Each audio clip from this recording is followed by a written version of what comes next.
한국 주선에선 이미 핵을 가졌습니다. 네, 여러분 반갑습니다. 랜선 영진단 3회 시작합니다. 자, 오늘 다뤄볼 작품은 공작입니다. 네. 윤종빈 감독의 신작이고요. 네, 윤종빈 감독 2018년 영화 공작인데요. 이게 윤종빈 감독은 프로필을 보면은 79년생입니다.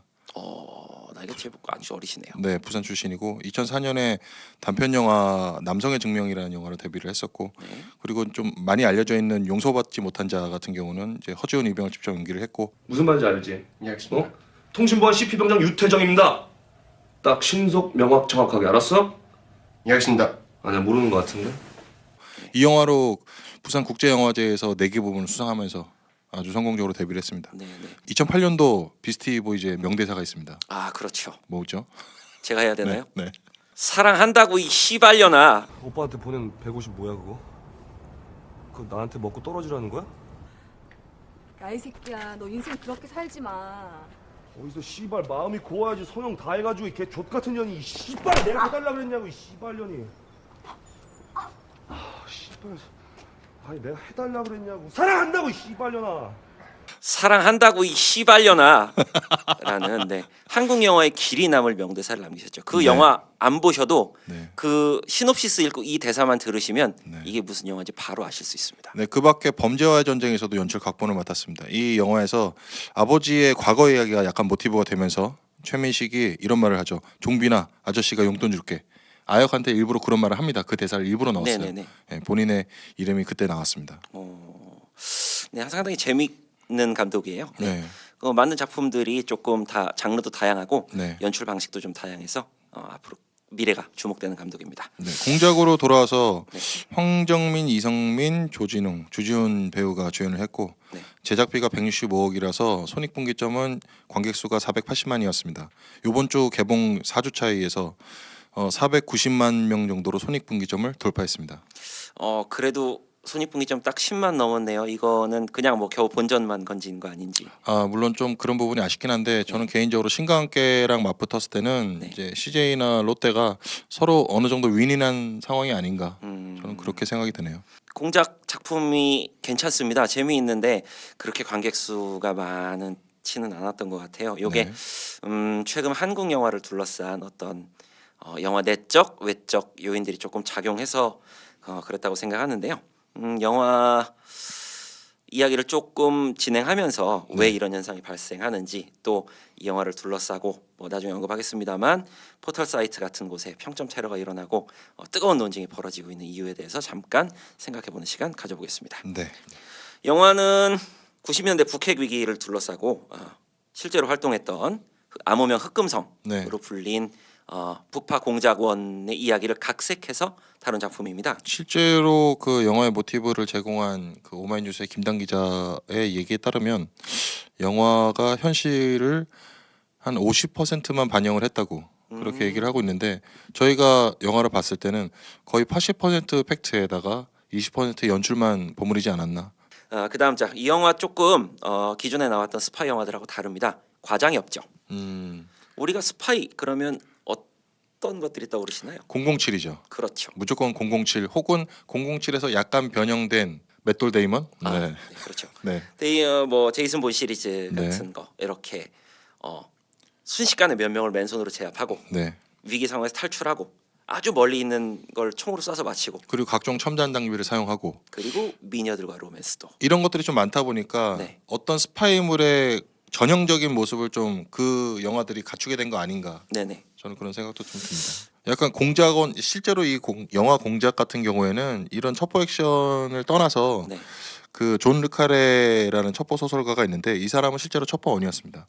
첩보원이었고 이 사람들이 첩보 소설 시리즈를 여러 가지를 내놨는데 여기서 그 소설인 그 팅거 테일러 솔저 스파이를 참고한 것이라는 해외 평가가 있고요. 네. 실제로 여기서는 총도 뭐 제대로 쏘지도 않고 공작의 정보 탐지, 어떤 첩보 활동 이런 거보다는 주인공의 심리를 묘사하는데 굉장한 디테일을 쏟아붓습니다. 네네. 그런 부분에서 영화에 좀 호불호가 갈리는 요인이 되지 않았나 그런 생각이 듭니다. 저는 왜 공작원 정보원 하니까 네. 이렇게 골방에서 댓글 다시는 분들이 생각나는지. 그거는 사실 우리나라에 국한된 얘기죠. 다른 나라는 못 겪은 거잖아요. 공작원인데 컴퓨터 붙잡고 앉아 있다가 오피스텔 문 안 열어주고. 그렇죠. 네, 셀프 이런- 감금하시면. 이런 거를 공작원이라고 말하기가 굉장히 부끄러운데도 불구하고 네. 우리는 그런 걸 겪었기 때문에 우리의 공작원 이미지는 안타깝게 그렇게 추락이 됐습니다. 네, 제목 공작 처음에는 흑금성이 북한의 고위 인사들과 접촉해서 북의 핵과 관련된 기밀을 빼낸다는 의미로 다가오지만 네. 영화가 시작하고 1시간 정도 지나고 나서부터는 의미가 조금씩 바뀌어 나갑니다. 남한 내의 집권당이 정치 생명을 연장하기 위해서 많이 알고 계신 북풍 총풍 사건을 일으키면서 그러니까 대북 공작에서 대남 공작으로 그 의미가 조금 바뀌어가는 영화가 되겠습니다. 기존에 우리가 알고 있는 소위 말하는 뭐 첩보 액션물과는 다르게 말로 싸웁니다. 네. 서로 되게 의미 있는 한 수 한 수를 두어 나가는 것들이 약간 바둑 아니면 뭐 종합격투기 아니면 무협 영화가 좀 연상이 되죠. 사무라이 영화 같은 거 보면 이제 고수들이 만납니다. 네. 그래서 바로 칼싸움을 하는 게 아니라 서로의 자세, 발 모양, 눈빛들을 보고 머릿속으로 싸우죠. 네. 내가 어디를 치면 어떻게 반격하고. 바둑을 둘 때 네. 왜 이제 바둑 방송에서 보면은 네. 바둑을 둘 때 바로 바둑 수를 놓는 화면이 있고 네. 선수들을 비추는 화면이 있습니다. 네, 그렇죠. 선수들을 비추고 있을 때 이 선수들이 표정을 짓거나 네. 아니면 수를 고민하는 모습이 보이는데 네. 그거를 영화로 만든 거라고 좀 저는 생각이 들어요. 네네. 자, 이 극 중에 나오는 인물들은 거짓말을 합니다. 앞으로는 서로 얼굴을 마주보고는 자, 애둘러 가지 말고 직선으로 갑시다라고 말을 하지만 사실은 가장 애둘러서 자기 의사들을 표현하고 또 자기 표정과 속내를 감추죠. 그렇죠. 그거를 소품과 장치로 드러내는 게 있습니다. 혹시 뭔지 눈치채셨나요? 난 전혀 몰랐습니다. 네. 유심히 보신 분들은 아시겠지만 안경입니다. 박성영이 기본적으로 안경을 쓰고 박성영의 상관이 안경을 쓰고 그렇죠. 제가 기억하기로는 이호남이 안경을 쓰고 그렇죠. 그리고 이호남 옆에서 같이 계셨던 아저씨, 김장수 역으로 나옵니다. 네 김장수 역으로 나온 분도 안경을 썼죠. 그렇죠. 상당히 많은 인물이 안경을 쓰는데 네네. 특히 황정민 배우가 언제 안경을 쓰고 벗는지를 자세히 보시면 이 영화가 더 재밌게 보이실 거예요. 황정민은 자기가 공작원으로 활동할 때는 안경을 씁니다. 네. 대북 인사들을 만날 때 안경을 쓰고 그 다음 자기가 혼자 있을 때 혹은 이제 안기부에 같은 편을 만날 때는 안경을 벗고 이런 장면들이 나옵니다. 조금 재밌게 보실 수 있을 것 같고요. 근데 확실히 근데 황정민은 거기서 1인 2역을 연기를 하고 있습니다. 그렇죠.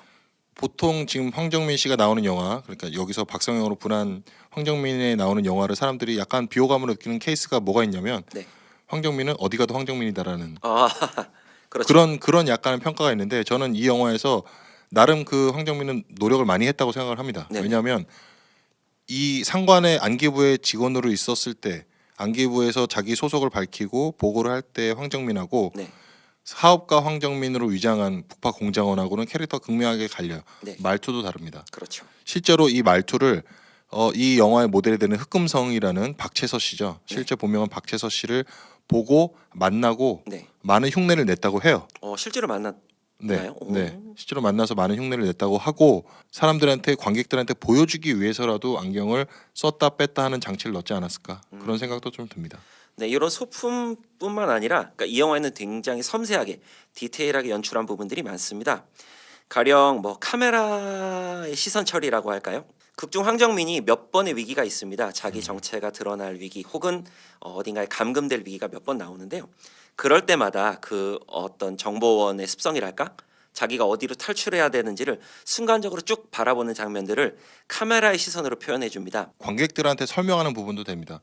이 사람은 사업가가 아니고 실제로 공작원이라고 그렇죠. 이 사람의 처한 위기를 관객들한테 보여줄 수 있는 방법이 없거든요. 왜냐하면 이 사람은 다치지도 않고 총을 맞지도 않고 그렇죠. 은연중에 뭐를 생각하고 있구나를 관객한테 대입을 시켜주면서 감정을 전달하게 됩니다.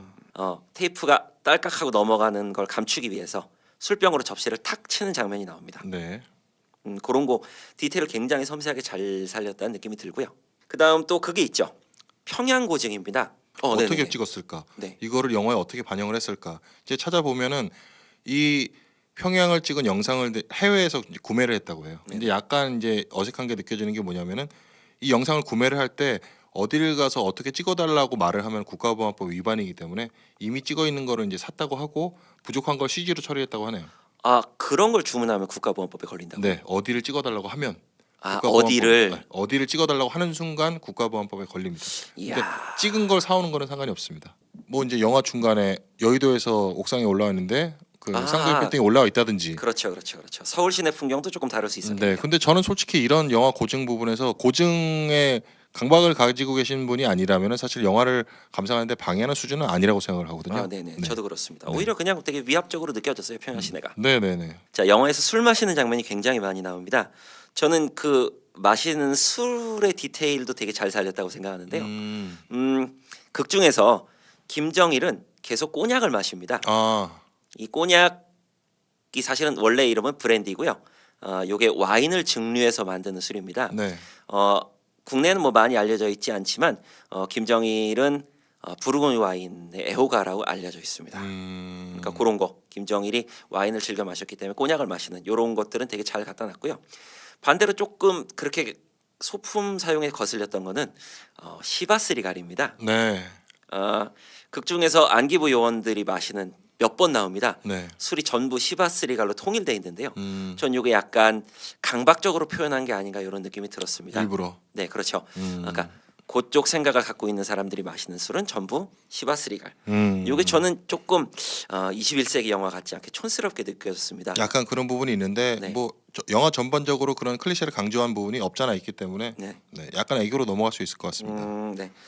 그 영화가 진행이 되면서 신뢰관계를 쌓는 과정이 나옵니다. 과정이 나오는데 이때 이제 약간 첫 번물의 백미라고 할 수 있는 밀당이 좀 그렇죠. 시작이 되죠. 주고받고 주고받고. 그렇죠. 여기서 영화가 이제 클라이막스로 올라가기 위해서 계단을 밟기 시작을 합니다. 네. 리오남이라는 사람은 아주 주체적으로 활동하는 사람이거든요. 네. 실제로 그 이성민 씨가 이 역을 연기를 할 때 연기를 하는 게 너무 힘들어서 그만두려고 했다는 얘기도 있습니다. 자, 이성민 배우가 연기했던 캐릭터의 입체성을 보여주는 장면 중에 네, 그 아까 얘기했던 고려관에서 둘이 처음 만나는 장면이 있습니다. 네네, 거기서 이렇게 자기 속내를 잘 드러내지 않거든요. 네, 그러니까 복합적인 주문을 합니다. 그러면서 이성민 배우가 연기하는, 그러니까 이성민 배우가 황정민에게 요구하는 게 나만으로부터 갖고 오는 정보인지 아니면 돈벌이인지 아니면 나의 개인적인 영달인지 자기가 원하는 목적이 무엇인지 되게 명확하게 드러내지 않고 여러 가지를 한꺼번에 던지거든요. 네. 그거 조금 얘기해 주실 수 있나요? 글쎄요, 저는 공작원인지 아닌지를 가려내기 위해서 네. 사실 리스크를 엄청나게 가지고 있는 상황이거든요. 네. 그래서 본인의 목적이 드러나지 않게 하는 게 일부러 이 사람의 캐릭터 가질 수밖에 없었던 설정이 아닌가. 그래서 일부러 그런 식으로 그 임영웅의 초반에 약간 모호한 정체성을 관객들한테 던져준 거죠. 그게 이제 반영이 됐다고 저는 생각을 합니다. 네네. 이렇게 모호하게 시작된 질문이 고려청자를 팔아오라는 주문, 그다음 나중에 가슴에 배지를 달아주면서 도청까지 하는 계속되는 시험이 이어집니다. 황정민 배우가 연기했던 캐릭터, 그러니까 박 사장이 그 위기를 잘 넘어가다가 결국은 배지에서 한번 걸리죠. 네, 뭐 본인이 실수해서 걸린 건 아닙니다만 결국 정체가 들킵니다. 네. 그때 이명훈의 그 입체적인 성격이 더 그렇죠. 빛을 발하게 되는 네. 거죠. 이 사람이 현실감 있게 이미 호랑이 등에 올라탄 자신의 상황도 보여주고, 그렇죠. 그리고 그 사업을 계속 진행을 하게 될 수밖에 없었던 상황도 이 사람으로 인해서 설명이 됩니다.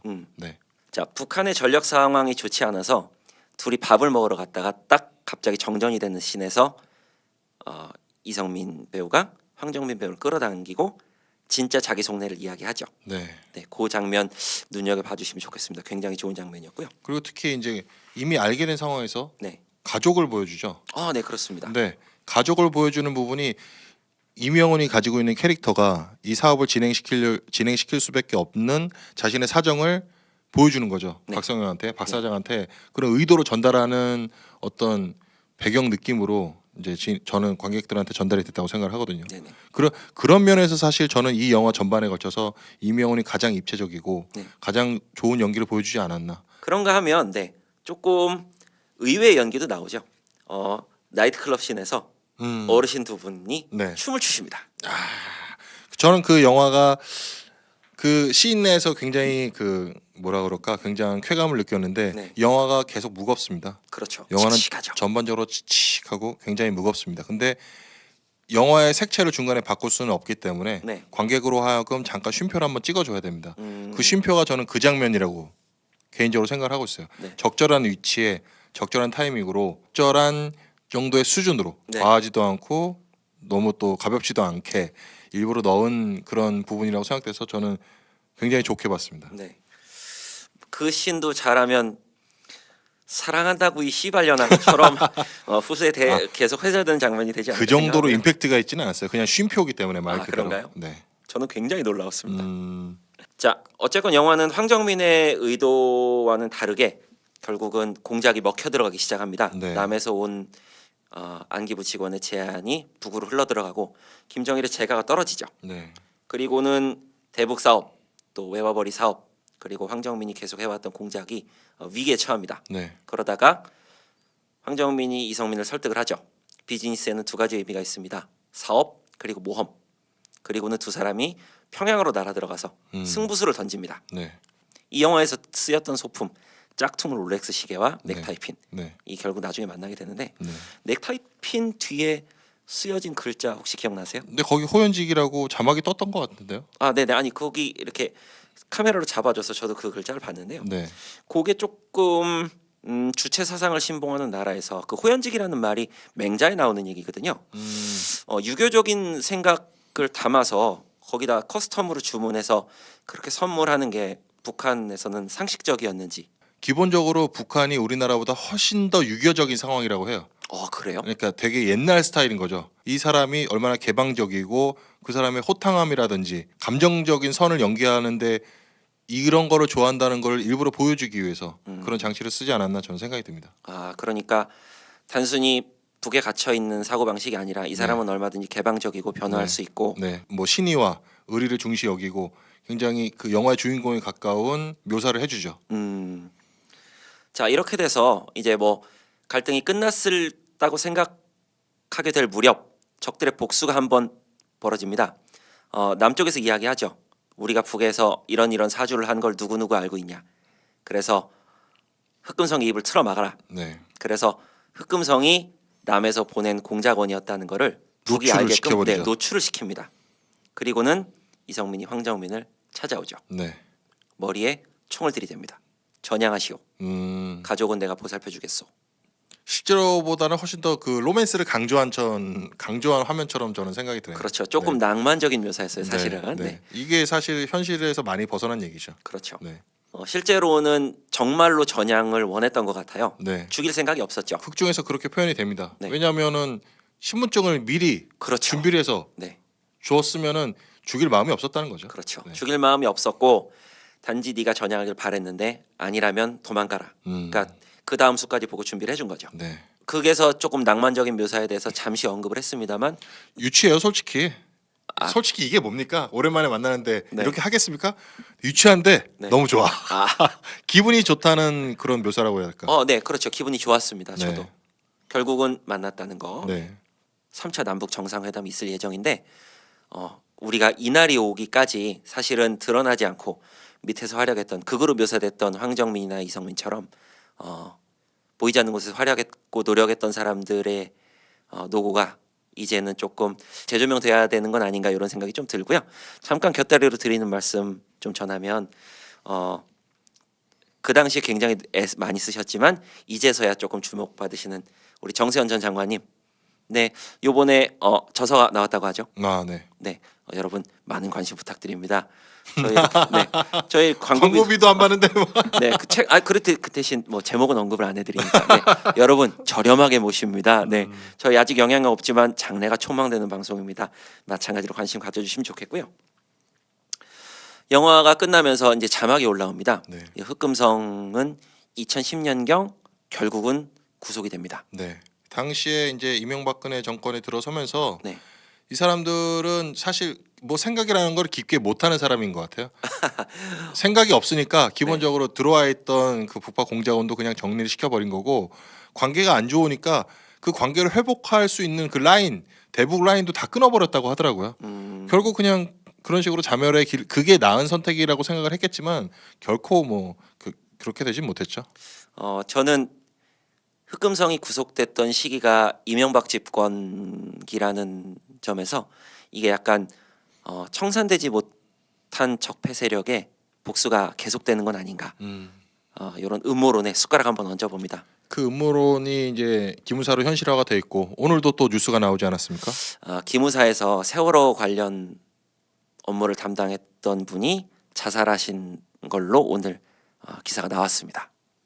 해서 이 영화가 처음으로 돌아가 보면은 영화의 찬반 여론이 굉장히 뜨거운데 이 찬반 여론이 발생할 수밖에 없었던 주요 원인은 그래서 북한이 선이냐, 그래서 남한은 그때 당시에 좌파 정권은 무조건 선이냐, 그런 식의 딴지가 많이 있는데 저는 개인적으로 그렇게 생각을 해요. 당시에 북한은 94년도부터 진행된 그 고난의 행군 때문에 97년도에는 8만 9천 명 정도가 굶어 죽었습니다. 그 추정치긴 하지만 고난의 행군 네. 이 시기 말씀하시는 거군요. 네, 고난의 행군 시기에 최정점에 97년도가 있었습니다. 그때 8만 9천 명이 굶어 죽었고 시장에서 이제 꽃제비들이 구걸을 하고 쓰레기를 주워 먹었죠. 그게 영화에서는 굉장히 짧게 나오지만 이 인물들이 북한에 있는 인물들이 그렇게 활동을 하려고 했었던 최고 존엄인 그 김일성도 그렇게 지시를 내렸던 이유가 그런 상황에 있었기 때문에 이 사람들은 살기 위해서 그랬던 거거든요.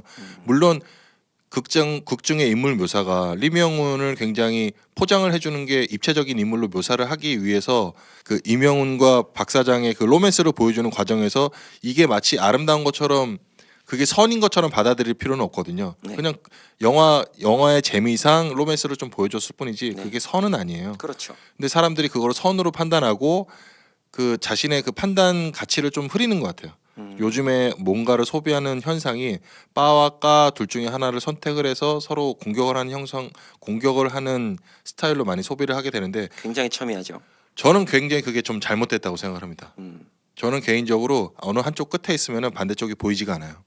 영화 외적으로 그렇게 막 뭐 서로 열심히 싸우실 필요 없을 것 같아요. 그냥 이 영화는 매끄럽게 잘 만들어진 아니면 되게 촘촘하게 만들어진 기존에 보기 힘들었던 그냥 스파이 영화입니다. 싸워서 격화시키기에는 아깝습니다. 그렇습니다. 네. 490만으로 끝나기에는 조금 아깝다는 조금. 느낌이 듭니다. 여러분 아직은 스크린에 남아 있습니다. 간만에 새로운 스타일, 뻔하지 않은 한국 영화 나왔습니다. 네, 공작 많은 관심 가져주시면 좋겠습니다. 네, 같이 개봉한 신과 함께와 대립이 돼서 상대적으로 또 더 좋게 보이진 않았나? 신과 함께의 이야기는 사실은 안 하고 싶지만 네. 지금 3회 녹화인데 파일럿 1회, 2회를 다 합친 분량만큼도 더 욕을 할 수 있습니다. 전 언젠가 그분 김영하 감독님 꼭 만나고 싶어요. 자, 우리 4화에서 뵙겠습니다. 여러분 사회에서. 또 만나요. 고생 많으세요.